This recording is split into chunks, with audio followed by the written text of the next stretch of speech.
Hello YouTube. Today is day 2 of the restoration process. I started last night on rebuilding the front suspension and the front skid plates and things like that, and as you can see I've already gotten it put together. I just wanted to give everybody a heads up as to what's going to be on my next video. I will be rebuilding the rear suspension. It's pretty much the same as the front, except for the tie rod ends won't be in there, so there won't be any steering that you really need to worry about. The rear suspension is pretty straightforward: lower control arms, upper control arms, rear axles, rear diff, and then the rear skid plate. And as you can see, I've already gone ahead and replaced the front skid plate. It was pretty dirty, pretty nasty, pretty scuffed up. Screw holes were all tore up. Here's the old front bumper. What I like about the new bumper is the fog lights or running lights that it came with. These say HPI, which that's alright, but I like the actual style of these here. They actually look like the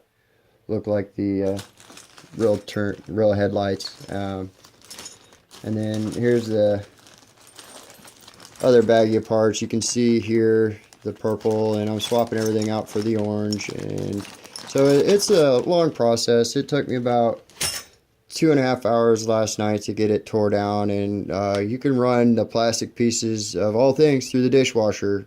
It doesn't hurt it. You just run it through and then you're good to go. So I'll go ahead and show you the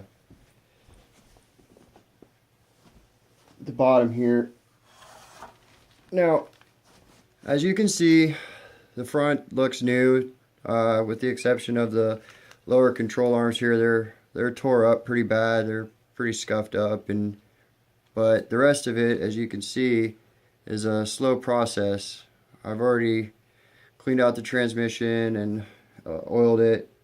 Put some grease on the gears, and here's your servos and things like that for your turning. Now, I'm thinking about putting a servo saver on this because it is a big truck, but the only thing I'm concerned about is the actual turning capabilities. Here's the rear, and as you can see, whoever had it before me put screws in the tires for studs. I don't know why. I haven't even run it yet. I've started the motor to make sure that it was free and that it did run. As you can see, the wiring is a little messed up. I need to rewire it. I did put in a switch and put in the antenna there, but as you can see, there's a lot of dirt and grime and grease and things like that, and it's just, this truck hasn't been very well taken care of. So what I'm going to be doing is going through and pretty much restoring it. Like I said, I've already started on the front. I'm going to do a play-by-play on the rear, kind of give you an idea. It was missing a lot of screws, so I've had to go through and replace a whole bunch of screws, clean it up. I've cleaned the motor, and yeah, this has just been a project. Spray paint on the drive shafts. I will be cleaning that up.